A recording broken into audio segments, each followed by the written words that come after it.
We're live with Joey Antar here at What's doing? Citizens Bank. So Joey, we've been here talking, having some nice lattes. Oh yeah. And you just brought up a really interesting point. We're talking about what's the point of buying if your monthly payment, your monthly mortgage payment is more than your potential rent would be, right? Because we're having an issue now where interest rates are getting so high that renters or potential buyers can't afford to buy. So what programs do you have at Citizens that will help renters lower their monthly costs so their mortgage could potentially be the same or lower than what they pay in rent? Yeah. So in the past, what we've seen, right, is if someone's been renting for $4,500 a month or $4,000 a month, so when interest rates were in the threes or the twos or even the low fours, you were able to get a mortgage and cover what your payment was on the rent. It would be more or less apples to apples. So why would you rent when you can spend the same amount of money every single month on a mortgage? Now it's not the same. Now the payments, because interest rates are so high, your monthly payments are a lot more than what your monthly rental would be. So how do we combat that? How do we figure that out? So one thing we're doing is interest only. So tell me about that interest only. Yeah, so interest only, it's a little unique. Your interest rate, so let's say it's a 10-year ARM with an interest only component. So for the first 10 years of the mortgage, your payments are only covering the interest. So if somebody starts out with $1 million loan amount and they don't pay the additional principal, so after 10 years, they will still owe that $1 million. So obviously you have to be a little savvy and pay down when you can and make sure that you have the money.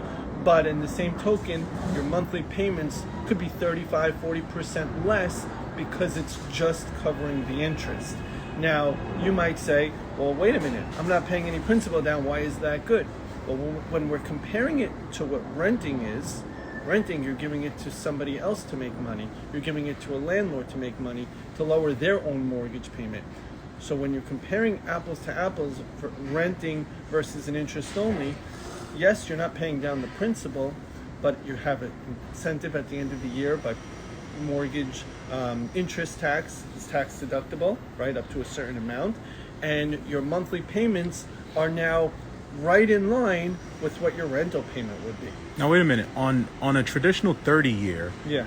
you're paying interest for the first how many years? Yeah, so on a 30-year fix, I mean, if you start out with Right. $1 million loan amount, Right. Jason, for the first 10 years, maybe you knock off $200,000.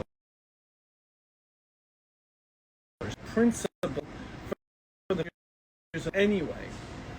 Got it. Most of the payment is interest payment. Right. So you're paying interest on the interest only. That's tax deductible at the end of the year. And we're talking about 7 to 10 years. Now, the average condo trades hands every 5 years. Correct. So you want to say when you're talking nationally, maybe it's a little bit more. But locally here in Brooklyn, Manhattan, Long Island City, condos are selling 5-7 years down the road. If you buy a 1-bedroom and someone gets married, they need to expand. Or you have a 2-bedroom and you have roommates and now you want to go off on your own. There's different reasons why people do not keep a mortgage for 30 years. And I mean, property values in Brooklyn here are always appreciating. So you're not going to have the worry of if you don't pay the principal down, now you're going to be underwater. It's just not going to happen here in Brooklyn. And now, so with the perspective of a townhouse owner, right? They're purchasing the place. They're going to hold it for longer than 5 years, but they can refinance. So talk about that refinance. Yeah, so there's no reason to take a 30-year fix now. Rates are in the high 5s, low 6s, even in the 7s.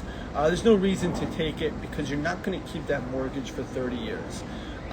Pretty safe bet to say that you will be refinancing within the first 10 years. So even someone purchasing a 1 to 4 family home, whether there's tenants involved or he's occupying the space by himself, take out an adjustable rate mortgage, and not only that, take out the interest only, because your monthly payments will be drastically less every single month.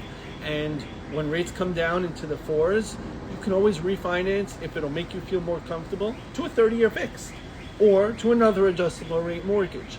But at the same token, there's no reason to lock in a payment of 20-30% higher by taking a 30-year fixed mortgage as opposed to an adjustable rate mortgage, and on top of that, as opposed to an interest-only mortgage. My man, Joey, thank you. Thank you.